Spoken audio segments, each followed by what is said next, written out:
Glória a Deus. Eu hoje gostava de partilhar uma palavra simples com os irmãos, mas creio que vai edificar o vosso coração como me edifica a mim. Eu tinha uma outra mensagem, talvez numa outra altura, quando Deus dirigir, mas senti que deveria trazer esta mensagem hoje e quero falar convosco acerca da morada de Deus, onde Deus mora, onde Deus quer fazer morada. E na maior parte dos que estão aqui já fez, pelo menos eu espero isso. Deus já fez morada em si? Amém? Se tiver aqui alguém que Deus ainda não fez morada, eu quero dizer que não há nada mais incrível de quando Deus faz morada na vida de uma pessoa. Porquê? Só porque você se torna um religioso? Não. Porque você vai começar a ver sua vida transformada por aquele que mora em nós. Amém? João capítulo 14, verso 23 até ao 27. Vamos orar antes.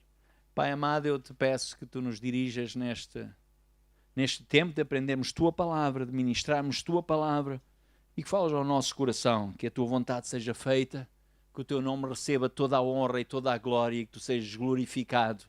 Fala ao nosso coração pelo teu Espírito e faça-se a tua vontade, Senhor. E te damos toda a honra, todo o louvor no poderoso nome de Jesus. Amém?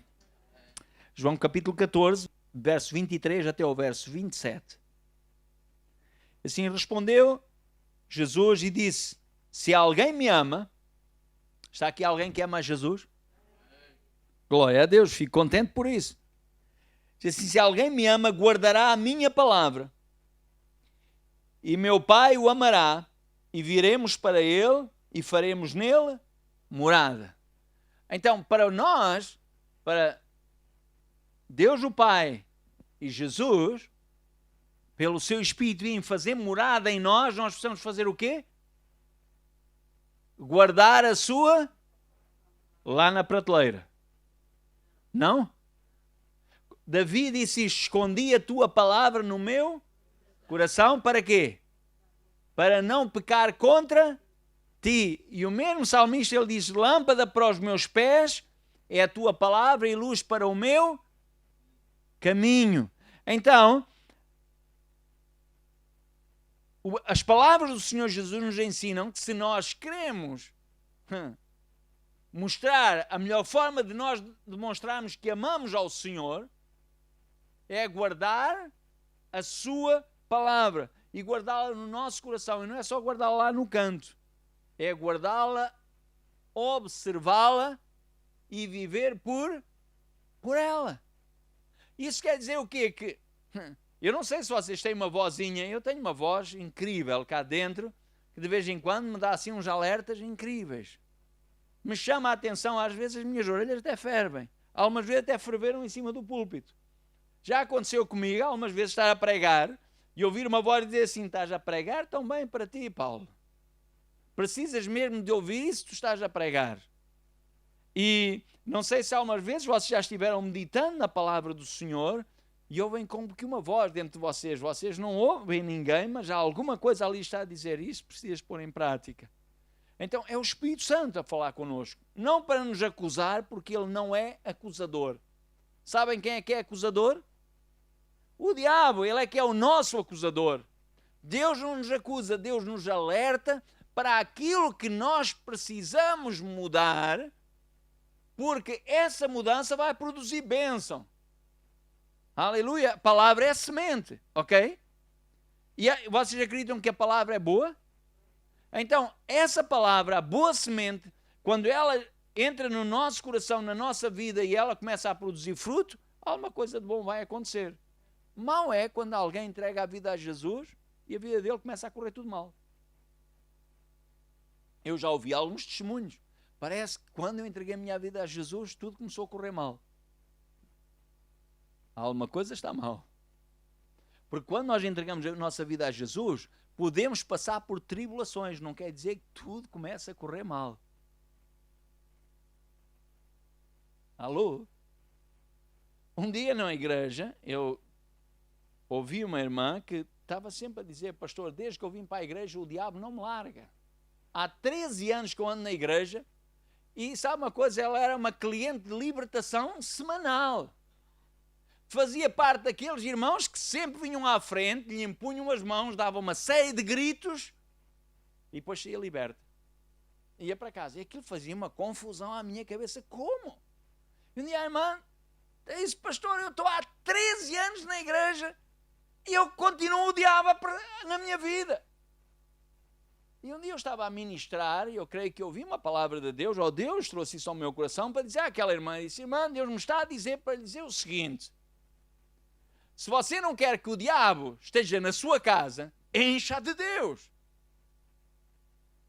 Porque aí o diabo nunca vai, ele não suporta a presença de Deus e o diabo vai fugir.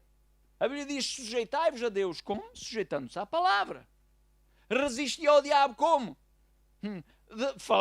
Determinando na sua vida: eu vou viver pela palavra de Deus, e o diabo não vai aceitar isso, então ele vai fugir. Há cristãos que eles expulsam o diabo a torto e a direito. Desculpem o termo. Eles, qualquer coisa, Satanás está expulso na minha vida. Há uns bons anos atrás, já lá vão muitos anos atrás, eu era muito jovem, eu fui fazer um trabalho na casa de um irmão da igreja, que até era músico na igreja. A mãe dele era super espiritual, mas tinha uma língua muito afiada. Aquela língua que é como uma espada, mas não é a espada de Jesus. Então, eu estava lá a fazer um trabalho lá em casa e de repente eu vejo a senhora a falar ao telefone com o marido. Ela só não lhe chamou boa pessoa, o resto daí para cima chamou-lhe tudo. Ela só não lhe disse querido, isso não ouvia ela dizer, mas o resto ela disse-lhe tudo o que você pode imaginar. E foi cerca de 30 minutos. Eu fiquei horrorizado, misericórdia. De repente a senhora sai, tranca-se na casa de banho, faz ali uma luta espiritual, ataca o diabo por todo lado. Tu, Satanás, foste tu que fizeste isto. E eu disse: misericórdia. Esta senhora, o diabo deve estar a rir. Quer dizer, fui eu é que fiz isso tudo, mas tu é que disseste essas coisas todas feias ao teu marido. Então resistir ao diabo não é só dizer ele que ele vai para o quinto dos infernos, que ele é isto, que é aquilo, que ele é safado, que ele é malandro. Isso ele já sabe que ele é isso tudo. Resistir ao diabo é dizer a ele: eu não vou viver pelos teus princípios, eu vou viver pela palavra de Deus. E Jesus disse: aquele que me ama guardará a minha palavra, e guardar é viver pelos princípios de Deus. Estamos juntos? Verso 26 diz que o Espírito Santo nos ensinará. Quando nós não sabemos, nós podemos pedir ao Senhor: Senhor, ensina-me. Vamos ser honestos. Há coisas que vocês já sabem tudo. Olha, eu estou a ficar careca, e esta minha careca, eu e o pastor Mário, olha, esta nossa careca é por causa da sabedoria, sabia? Excesso de sabedoria empurra a raiz do cabelo e o cabelo começa a saltar fora. O outro irmão igual, quando disserem porque é que é careca, olha, está a ver? E os outros não fiquem ofendidos, já. Não quer dizer, é porque tem a raiz do cabelo ainda muito segura. Mas isto é só para desanuviar. Eu quero dizer, quando nós não sabemos, nós vamos nos humilhar diante de Deus. E Deus vai nos ajudar. Deus conhece a nossa estrutura. Você sabe porque é que Deus nos chamou e nos escolheu? Não é por sermos bons. É por causa da sua graça e da sua misericórdia. E porque o plano dele foi esse. Como é que Deus ainda usa aquela pessoa? Porque aquela pessoa, alguns não conseguem disfarçar os defeitos que têm. Alguns que conseguem nos tapar muito bem. Eles têm um jeito muito incrível para tapar aqueles defeitos e parece que aquilo tem uma crosta de santidade, uma auréola de bondade. O problema é quando você tirar a tampa, não é? Faz-me lembrar, estava a falar com um senhor esta semana, que ele me disse que o meu cunhado um dia lhe ofereceu um vinho, diz que aquilo era qualquer coisa, uma pomada daquela do melhor. Assim que ele tirou a rolha e pôs o vinho no copo, quando ele foi a beber, ele só disse assim: era intragável. Estava numa garrafa como qualquer outra, é como um cristão, é pessoa como qualquer outra. Pode até ter um bom rótulo, O problema é quando se prova o que está lá dentro. Aí é que a goza é diferente. Ok? Então, ouça, estar em Deus e a obra do Espírito Santo em nós, ela tem que produzir alguma coisa. Senão nós só somos religiosos. Há pessoas que eles se transferem de uma igreja para outra. Deus não me chamou para julgar qual foi o interesse. Há pessoas que às vezes eles vão de um sítio para outro para ver ou se recebem uma palavra de Deus ou para que a vida deles mude. Mas a mudança que nós precisamos, ela deve começar no nosso interior. E quando ela começa em nós, ouça, ninguém, há pessoas que andam à procura de uma palavra de Deus e a todo o tempo eles têm a palavra das palavras. Eles andam à procura de mudança, que há alguma coisa especial, um profeta imponha as mãos sobre ele, traga uma palavra e então a vida deles vai mudar, vai desatar. Agora até se usa muito, vai trazer uma palavra que vai desatar a sua vida. Se Deus não edificar, o pastor Mário falou, se Deus não edificar, é bom trabalho os que edificam. E há pessoas que eles querem viver, eles querem ter a bênção de Deus, mas não se querem submeter a Deus. Você nunca vai colher milho do sítio onde você semeou. Na verdade, nem precisa de semear. Não sei se aqui se chama esse nome. Lá na nossa terra se chama junça. Ou bajunça ou junça. Você não a semeia, mas ela cresce. E é um trabalho incrível. Você sabe que a maior parte do trabalho do agricultor não é com a semente, mas é para eliminar os inimigos da semente. É ou não é verdade? Você semeia, depois dá um trabalho incrível, tem que arrancar as ervas, sachar, depois quando aparecem parasitas tem que dar um trabalho enorme para eliminar os parasitas, até ao tempo da colheita. Até lá você teve um trabalho incrível, algumas vezes tem que regar, tem que cuidar, porque a semente ela não produz só por si de qualquer maneira. E há pessoas que às vezes acreditam, não sei onde é que eles leram isso na Bíblia, na verdade tem um versículo que diz assim, entrega o teu caminho ao Senhor, confia nele e ele... Então eu não preciso fazer nada. Precisa. Você precisa sujeitar-se e eu precisamos nos sujeitar ao Senhor, resistir ao diabo e ele vai fugir de nós. E se nós queremos, se Deus não está na nossa vida e os nossos frutos demonstram que Deus não está na nossa vida, é porque a palavra de Deus não estamos a observá-la. Alô? E o verso 27, Jesus diz assim, eu deixo-vos a minha paz. A minha paz vos dou, não vos a dou como o mundo a dá. A paz do mundo é uma paz fictícia, fazem-se tratados, nunca se fizeram tantos tratados, nunca houve tantas reuniões, nunca se gastou tanto dinheiro para tentar a paz, e é incrível que se tenta a paz usando armas. É assim que é a paz do mundo.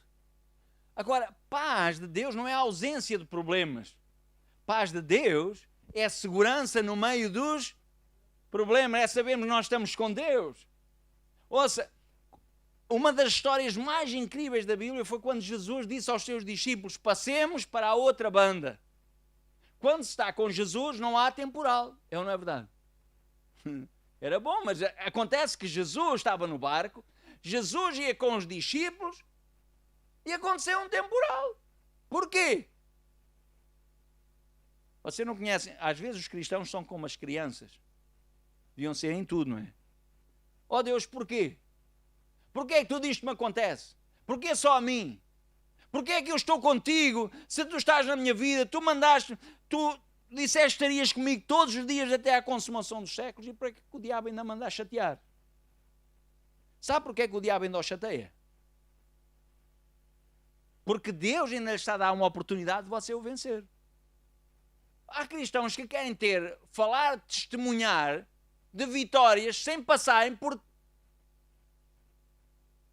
tribulações, por combates. O apóstolo Paulo falou para Timóteo, combate o bom combate da fé. Combate o bom combate. E por vezes nós, num combate, nós não ficamos sempre a rir. Algumas vezes nós também saímos machucados. Também passamos por aflições. Passamos por tribulação. Mas quando nós estamos firmes no Senhor e a sua palavra está em nós, eu vou dizer assim, nós vamos deixar que a paz de Deus, ela vai guardar o nosso coração e os nossos sentimentos. E isto é mais fácil pregar e falar do que fazer. Mas só tem uma alternativa. A mesma palavra que serve para os irmãos serve para mim. E nós estamos num processo até à volta de nosso Senhor Jesus Cristo. Porque um dia, quando estivermos no céu, nós não vamos precisar de fé. Você já está junto do Senhor. Você já não precisa de alcançar coisas porque lá não há fome, lá não há tristeza, lá não há frio, lá há bênção. O resto eu não sei. Há pessoas que sabem muito como é que vai ser no céu. Eu não sei, irmão. Quando eu lá chegar, vou ter tempo.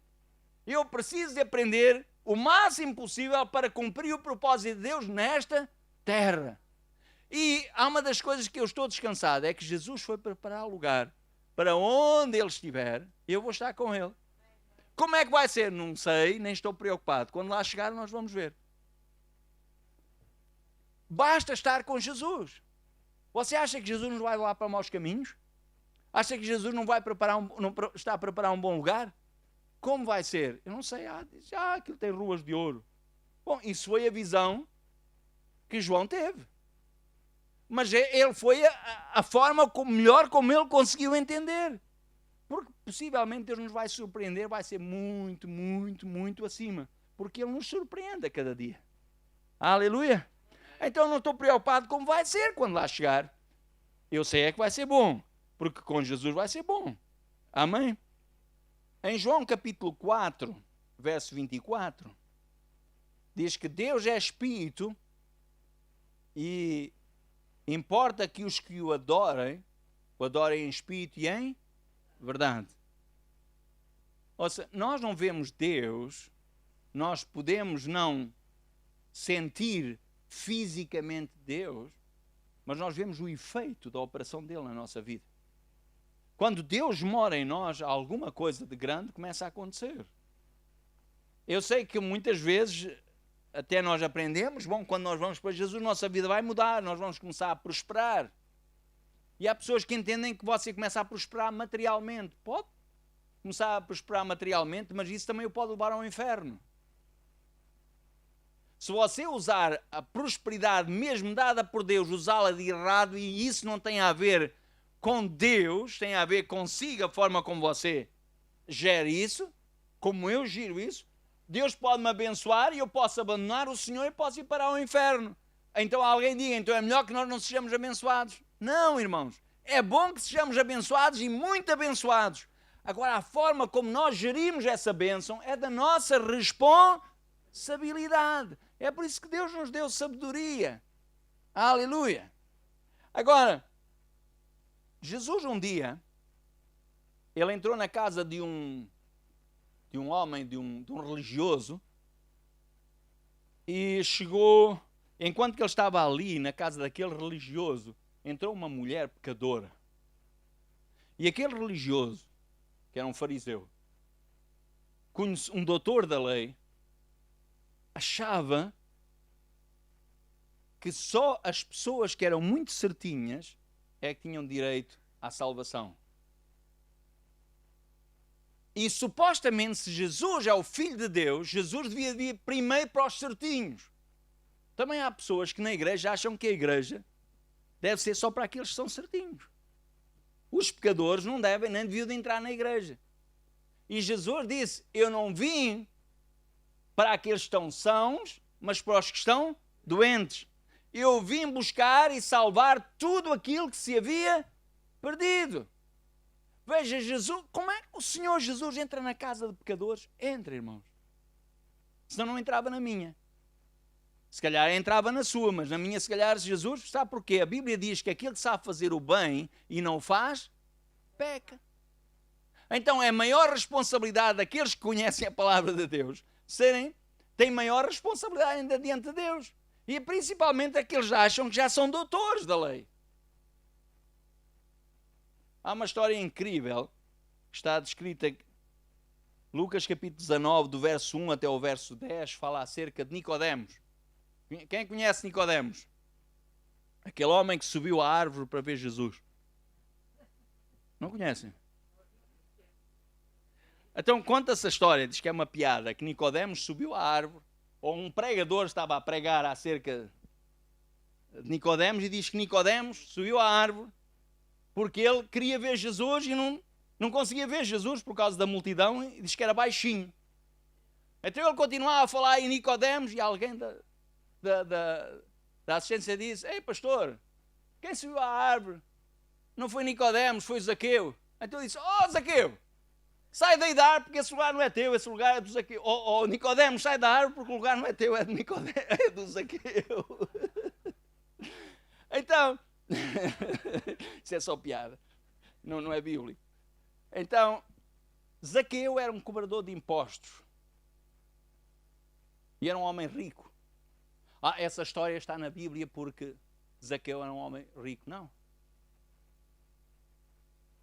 Jesus olhou para ele e disse: Zaqueu, desce depressa porque hoje eu quero entrar em tua casa. Como é que Jesus vai entrar na casa de um cobrador de impostos? Um homem que cobrava uma parte para o governo, outra parte para ele. Porquê é que esta história está na Bíblia? Por causa do efeito que Jesus produziu na vida daquele homem. Quando Jesus entrou na casa daquele homem ficou tão feliz, porque ele sabia quem ele era. Ele viu, afinal Jesus também entra na minha casa que sou pecador, eu sou odiado por toda esta gente, e Jesus, o mestre, entrou na minha casa. Então ele disse: olha, Senhor Jesus, vou dizer uma coisa. Eu vou retribuir 4 vezes a quem eu roubei. Eu vou retribuir 4 vezes. E vou dar metade da minha fortuna para os pobres. Você diz: isso é fácil porque ele tinha muito. Até se você tivesse tanto como ele, eu imagino o que é que você fazia. Há pessoas: eu se tivesse muito, eu dava muito.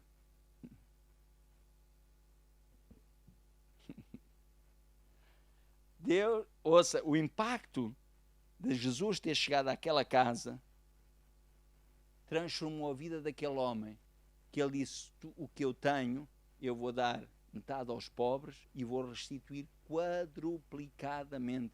Eu imagino o trabalho que ele não deve ter tido, porque para estar aqui escrito, e Deus não mente. Então quer dizer, quando Jesus entra na vida de uma pessoa, a vida dessa pessoa é totalmente transformada. Porque Deus, senão não vale a pena, nós só mudamos de religião. Às vezes nós, como igreja, estamos tão preocupados em cuidar dos que estão dentro, e veja que a maior parte do ministério de Jesus nunca foi dentro do templo. Jesus, ele deu-se para as pessoas. A Bíblia diz que Deus não habita em templos feitos por mãos de homens. Graças a Deus, eu louvo a Deus, nós temos todas as condições aqui. E para mim, que conheço outra realidade, isto é luxo. Posso dizer a vocês, irmãos, louvem a Deus porque nós vivemos em luxo. Eu já vi algumas pessoas em África dizerem: você devia ter mais excelência. Como é que eu vou ter mais excelência quando alguém é capaz de dar €1 durante um mês? Como é que eu construo uma igreja com excelência em África? Digam, irmãos, consegue-se construir uma igreja com excelência? Quando as pessoas, eles dão o que têm quando podem. Mas eles continuam a louvar ao Senhor. Eu acredito que nós podemos ajudá-los e confiar no Senhor para eles mudarem a realidade deles. Mas até então é um processo. E eu faço a pergunta: na vossa vida foi fácil? A mudança foi instantânea? Foi de agora para agora? Ou levou um tempo? E alguns ainda estão num processo. Todos nós ainda estamos num processo. Mas Deus não nos abandonou, irmãos. Deus continua a amar-nos. Deus ama os pecadores tal e qual como eles são. Eu vou terminar com uma história que eu ouvi um pregador no Brasil, um pregador de grande peso. Ele estava a pregar num dos congressos dos Gideões. Não sei se os irmãos brasileiros, eles já uma vez estiveram num desses congressos, e é assim um estádio inteiro. E aquele homem chorava a contar o testemunho. Ele diz que quando ele era jovem, ele Ele foi nomeado como o presidente da juventude lá da igreja, da mocidade da igreja. Então ele queria levar a palavra de Deus a sério. A palavra de Deus é para se levar a sério. Aqui na igreja não é para se brincar com Deus. Então diz que havia duas jovens que pareciam umas bonecas. No domingo, na igreja chegavam sempre as primeiras, mas elas punham-se todas bonecas e eram diferentes de todas as outras. E eles achavam nada, estas aqui, a forma como se vestem, como se pintam, como se apresentam, estas andam no mundo. Então aquele jovem puritano decidiu fazer uma caça às jovens que não estavam com o coração no Senhor. Então, naquele tempo não havia telemóveis, mas havia walkie-talkie. Sabem aqueles intercomunicadores? Então ele juntou um grupo de jovens na igreja com os walkie-talkies e puseram-se a espiar quando elas saíam de casa. Então descobriram que no sábado à noite elas saíam para uma sala, para um dancing, para dançar. E saíam lá de madrugada e eram as primeiras a chegar na igreja todas felizes. Dizia, agora eu apanhei estas jovens. Levou-as ao pastor, o pastor reuniu o conselho da igreja, excluíram aquelas jovens. E o pastor disse, agora nós descobrimos a Jezabel, a mãe de todas as prostituições. Estas meninas andavam aqui na igreja, todas, mas elas eram fiéis, sempre prontas para servir. Só que a vida delas ainda não estava transformada. E algumas vezes, elas disseram que algumas vezes na igreja, elas ouviam uma mensagem, o Espírito Santo começava a falar na vida delas, que precisavam transformar a vida delas. E aquele pastor disse para elas, vocês vão sentar no fim da igreja, no último lugar da igreja, não vão tomar a Santa Ceia por tempo indeterminado, até que vocês se arrependam, porque o caminho que vocês estão a levar é de prostitutas, de mulheres do mundo. Uns anos mais tarde, aquele jovem tornou-se pastor e foi tocado pela graça de Deus e pelo amor de Deus. Então lembrou-se daquilo que ele tinha feito e foi à procura daquelas jovens. Bateu na casa de uma delas, que ele descobriu onde é que morava. E apresentou-se, ela conheceu, e ela disse, você veio fazer aqui o quê? Veio-me dar mais um sermão? E ela disse, não, eu vim aqui para lhe falar de Jesus. E ela disse, vem tarde. Tudo o que vocês profetizaram de mim na igreja, que eu ia ser uma desgraçada, uma vagabunda, é isso que eu sou. Saí da igreja, vocês não me quiseram lá, saí da igreja, e hoje eu tenho 2 filhos de um homem que não vive comigo, e tudo o que vocês falaram para mim, é isso que eu sou. Foi à outra e estava na mesma situação. Porquê? Porque eles não conseguiram amar pecadores. Eu acho que quando nós temos que olhar para os pecadores, nós temos que olhar para eles com amor. Deus é que é o Senhor que julgará um dia. Este não é o tempo que Deus está a julgar. Eu tenho ouvido muitas mensagens acerca de que Deus está a julgar a terra. Eu quero dizer, nós estávamos muito mal se Deus tivesse um tempo de julgamento. Este não é o tempo de julgamento. Este é o tempo de derramar da graça de Deus sobre a terra. Eu não vim para condenar o mundo, eu vim para que o mundo seja salvo. Aquele que me ama guardará a minha palavra, e eu e meu Pai viremos para ele e faremos nele morada. E a palavra diz assim, eis que eu estou à porta e bato. Se alguém abrir, não importa a condição em que ele está, se alguém abrir, eu entrarei e cearei com ele.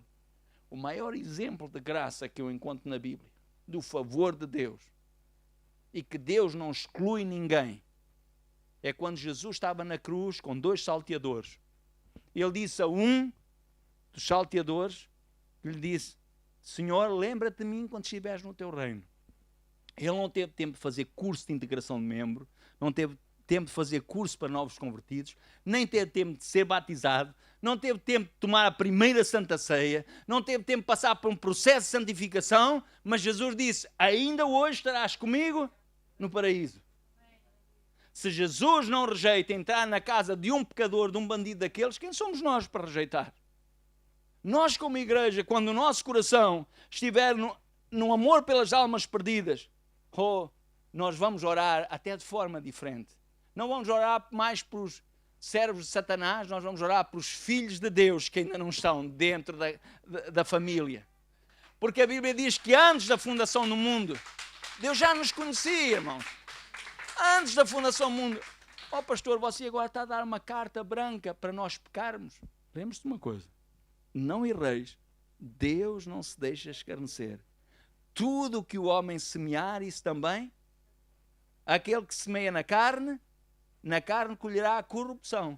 Aquele que semeia no espírito, colherá o quê? Vida eterna. E a Bíblia diz assim, o salário do pecado produz o quê? Morte. Ouça, eu não estou a dizer que nós podemos viver no pecado. Eu estou a dizer, é para nós amarmos os pecadores. Aleluia. Irmãos, lá em África, a maior parte de todos aqueles pastores que estão ali não são casados. No papel.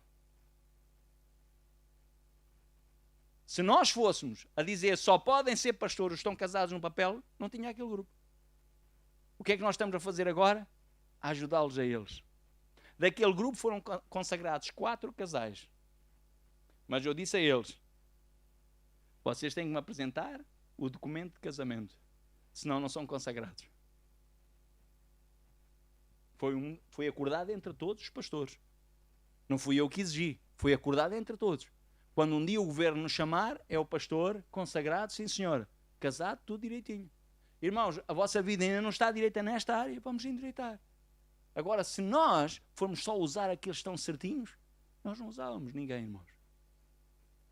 Os irmãos estão a entender? Deus nos ama como nós somos. Deus faz morada em nós, não é por nós sermos perfeitos. Ele faz morada em nós porque Ele nos ama. Aleluia. E esse processo de aperfeiçoamento está em nós estarmos na palavra e caminharmos dia a dia na palavra. Ouça, Deus continua a amar as pessoas, mesmo aqueles que estão enterrados no pecado até à raiz dos seus cabelos. Deus ama eles. E a Bíblia diz para nós estamos aqui, quantos estão aqui já são salvos? Que amam ao Senhor e querem fazer o plano e o propósito, querem cumprir o propósito de Deus. A Bíblia diz assim, se tu vires o ímpio morrer no seu pecado e não fizeres nada para o avisar, ele morrerá, mas eu vou requerer de ti o sangue dele. É nossa responsabilidade. Em vez de dizermos, esses são pecadores, estão condenados ao inferno, vamos dizer, aqueles vivem no pecado. Mas, Senhor, tem misericórdia deles. Dá-me a tua graça, a tua sabedoria para eu chegar até eles com a tua palavra. Então, nós vamos ver muita mudança acontecer. Aleluia. Ouça, vamos procurar buscar o amor de Deus. Olhar para este mundo não com a atitude de deitar abaixo, mas com uma atitude de dizer, está uma desgraça, mas Deus me chamou para fazer alguma coisa no meio desta desgraça. Aleluia. Amém. Vamos ficar de pé. Eu creio que todos nós desejamos ver mais e mais a igreja crescer. Eu lá em África, eu ensinei, não foi só aqueles que não sabem contar, eu creio que aprendi isto de Deus, eu aprendi uma aritmética espiritual. Vocês conhecem? Não sabem o que é aritmética espiritual? 1 mais 1 é quanto? 1, não é 1 e 1? É 1 mais 1 são 2. 1 mais 1 na tabuada é assim, 1 mais 1 são 2. Então eu ensinei aqueles irmãos lá em África, mas eu sei que é lá em África. Se isso servir aqui, vai nos ajudar. Se nós queremos ter uma igreja a crescer para o dobro, basta que cada um de nós faça uma aritmética espiritual. Procure levar Jesus àqueles que ainda não têm. Então nós vamos ver crescimento. Vamos levar aquilo que de graça recebemos, vamos dar de graça. E Deus vai fazer a sua parte, quando nós fazemos nossa parte. Amém? Quando nós evangelizamos, se alguma coisa não está a acontecer na nossa vida, vamos dizer, Senhor, Tu não me chamaste para viver uma vida monótona. Tu me chamaste para eu ter vida e vida com abundância, a tua vida. Que até as pessoas à minha volta eles vão ver essa vida. Aleluia. Amém. Será que todos nós estamos empenhados em ver a glória de Deus? Mais e mais, na medida em que nós nos curvamos diante do Senhor e nos pomos no altar dele, Ele vai usar a cada um de nós. Vai usar para evangelizar, para orar, naquilo, nos dons que Deus nos vai dando, Ele nos vai usar. Então nós vamos ver mais e mais dessa graça e dessa glória de Deus.